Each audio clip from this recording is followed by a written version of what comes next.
Gempa bumi adalah getaran yang terjadi di permukaan bumi akibat pelepasan energi dari dalam secara tiba-tiba yang menciptakan gelombang seismik. Gempa bumi biasa disebabkan oleh pergerakan kerak bumi atau lempeng bumi. Gempa bumi yang berpusat di dasar laut dapat menyebabkan terjadinya tsunami. Frekuensi suatu wilayah mengacu pada jenis dan ukuran gempa bumi yang dialami selama periode waktu. Hentakan gempa bumi yang besar dapat mengakibatkan tanah longsor, bangunan roboh ataupun retak. Gempa bumi diukur dengan menggunakan alat seismometer. Momen magnitudo adalah skala yang paling umum di mana gempa bumi terjadi untuk seluruh dunia. Skala Richter adalah skala yang dilaporkan oleh Observatorium Seismologi Nasional yang diukur pada skala besarnya lokal 5 magnitude. Kedua skala yang sama selama rentang angka mereka valid. Gempa 3 magnitude atau lebih sebagian besar hampir tidak terlihat.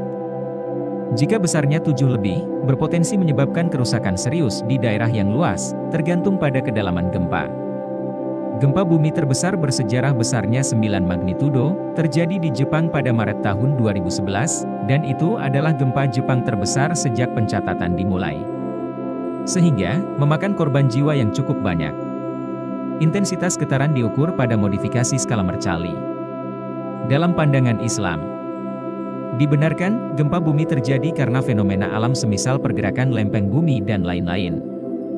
Bagi orang yang beriman, gempa bukan hanya sekedar bencana alam, namun juga tanda peringatan dari Allah agar manusia kembali kepada agamanya dan menjauhi maksiat.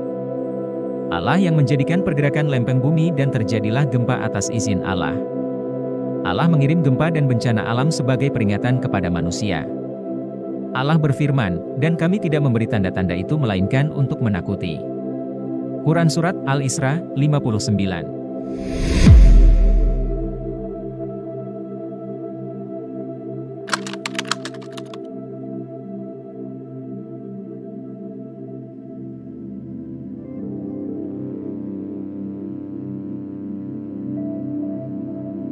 Syekh Abdurrahman As-Sadi menjelaskan bahwa agar dengan sebab ini manusia sadar dan jera dari bermaksiat terus-menerus, beliau berkata, maksud ayat ini adalah memberikan rasa takut agar manusia jera, maksudnya berefek jera dan berhenti melakukan maksiat saat itu, tafsir As-Sadi. Ibnul Qayyim juga menjelaskan bahwa gempa bumi ini terjadi agar manusia meninggalkan kemaksiatan dan kembali kepada Allah. Beliau berkata, Allah terkadang mengizinkan bumi untuk bernafas, maka terjadilah gempa bumi yang dahsyat, sehingga hamba-hamba Allah ketakutan dan mau kembali kepadanya, meninggalkan kemaksiatan dan merendahkan diri kepada Allah dan menyesal. Ditulis dalam Miftah dari Sa'adah 1:221.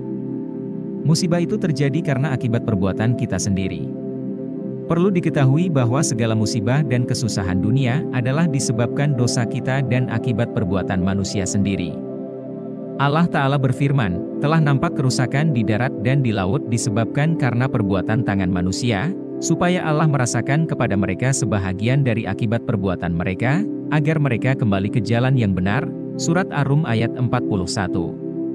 Allah Ta'ala berfirman, dan apa saja musibah yang menimpa kamu maka adalah disebabkan oleh perbuatan tanganmu sendiri, dan Allah memaafkan sebagian besar dari kesalahan-kesalahanmu. Surat Asy-Syura ayat 30.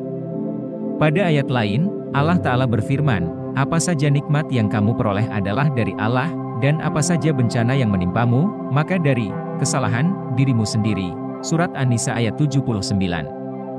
Selain itu, peringatan dari Nabi Muhammad SAW bahwa kerusakan dan musibah yang terjadi pada manusia karena banyaknya maksiat dan tidak menjadikan hukum Allah sebagai aturan hidupnya.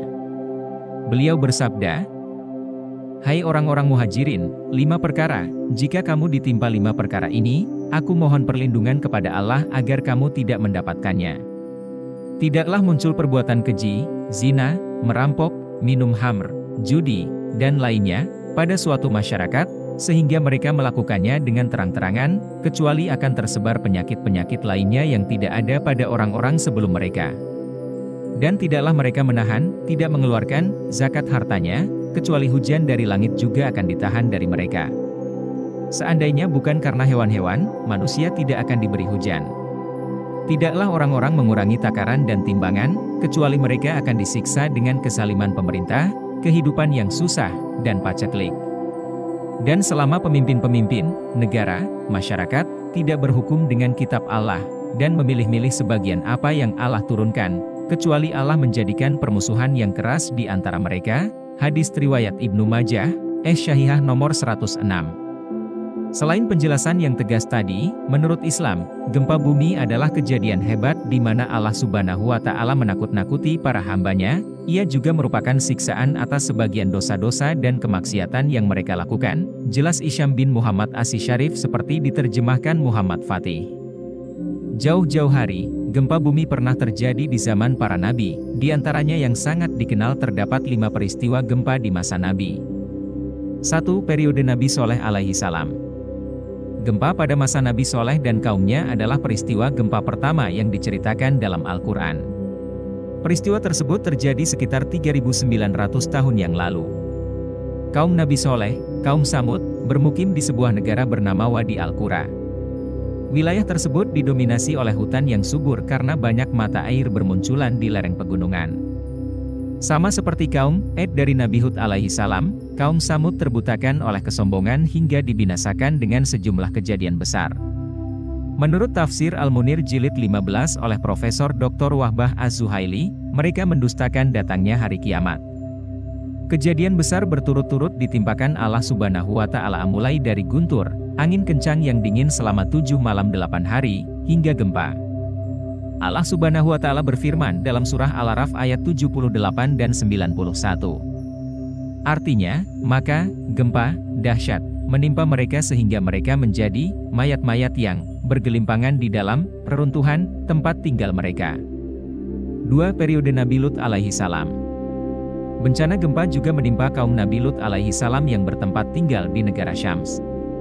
Nabi Lut alaihi salam diutus untuk penduduk Sodom karena kemunkaran, kemaksiatan, dan perbuatan keji yang dilakukan oleh mereka. Kisah tersebut diceritakan dalam surah Al-Ankabut ayat 34. Menurut tafsir Al-Maraghi, kata Rij dalam ayat ini berkaitan dengan gempa yang mengguncang bumi hingga menelan kaum Nabi Lut sampai ke perut bumi dan membuat negeri mereka menjadi danau besar yang bernama Laut Mati. Artinya, sesungguhnya kami akan menurunkan suatu azab, Rij, dari langit kepada penduduk negeri ini karena mereka selalu berbuat fasik. 3. Periode Nabi Syuaib alaihi salam. Gempa dahsyat selanjutnya melanda kaum Madian pada masa Nabi Syuaib alaihi salam. Kaum tersebut terletak di pantai timur Laut Merah yang berbatasan dengan Teluk Akobah. Kaum Madian dikenal sebagai kelompok curang dalam berdagang dan menimbulkan kerugian besar bagi masyarakat lain. Mereka juga dikenal garang dan bengis, karena tidak segan-segan membajak dan merampok kafilah pedagang yang melintas di kota mereka. Seperti halnya kaum Samud, kaum Madian juga ditimpa gempa yang dahsyat yang bahkan membuat mereka tidak bisa bergerak. Gempa tersebut datang bersamaan dengan suara guntur yang kencang. Allah Subhanahu wa Ta'ala berfirman dalam surah Al-Ankabut ayat 36-37, artinya, kepada penduduk Madian, kami utus saudara mereka, yaitu Syuaib. Dia berkata, wahai kaumku, sembahlah Allah, harapkanlah pahala hari akhir, dan janganlah berkeliaran di bumi untuk berbuat kerusakan. Mereka mendustakannya. Maka, gempa dahsyat menimpa mereka. Lalu, jadilah mereka mayat-mayat yang bergelimpangan di tempat tinggalnya. Selanjutnya, 4. Periode Nabi Musa alaihi salam. Selanjutnya, gempa yang ditimpakan pada sebagian Bani Israel atau kaum Nabi Musa alaihi salam. Setelah mereka berbuat kesalahan, Nabi Musa pun memohon ampunan sekaligus meminta untuk menghadap Allah Subhanahu wa Ta'ala bersama 70 orang pilihannya. Sebab mereka enggan untuk beriman sebelum berhasil melihat Allah. Lalu, Nabi Musa alaihi salam pun mengajak mereka mendaki Bukit Tursina. Ketika mendekati tempat pertemuan dengannya, Allah menurunkan gempa yang membuat mereka semua pingsan sebagai peringatan bagi mereka dalam surah Al-Araf ayat 206. 5. Periode Nabi Muhammad Shallallahu Alaihi Wasallam. Gempa pun pernah dirasakan langsung oleh Nabi Muhammad di Gunung Uhud. Saat itu, Rasulullah Shallallahu Alaihi Wasallam tengah menaikinya bersama para sahabat, Abu Bakar, Umar bin Khattab, dan Utsman bin Affan yang dinarasikan dalam sebuah hadits. Nabi naik ke Uhud bersamanya Abu Bakar, Umar dan Utsman. Tiba-tiba gunung berguncang. Tenanglah Uhud, lalu Nabi menghentakkan kakinya, tidaklah di atasmu melainkan seorang Nabi dan Al-Siddiq dan 2 orang syahid. Hadis riwayat Bukhari. Peristiwa gempa pun berlanjut pada masa Khulafaur Rasyidin. Termasuk masa kekhalifahan Umar bin Khattab yang diperkirakan bertepatan pada 212 Hijriah atau 827 Masehi di Yaman. Kita pun diperintahkan agar beristighfar ketika terjadi gempa.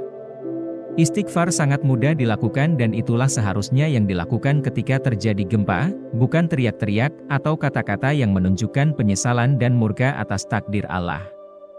Syekh Abdul Aziz bin Baz rahimahullah menjelaskan, kewajiban ketika terjadi gempa bumi dan lainnya semisal gerhana, angin kuat, banjir, yaitu menyegerakan taubat, merendahkan diri kepadanya, meminta afiah, keselamatan, memperbanyak zikir dan istighfar, tertulis pada kitab Majmu, Fatawa 150-152-9. Sahabat Pedia Channel, itulah penjelasan kejadian gempa dalam pandangan Islam. Islam mengatur dan mengukur segala aspek. Semua yang terjadi di bumi ini telah Allah siratkan di alam kitabnya, termasuk Allah menyediakan aturan dan hukumnya untuk dijadikan regulasi hidup seluruh makhluknya, khususnya manusia yang beriman kepadanya.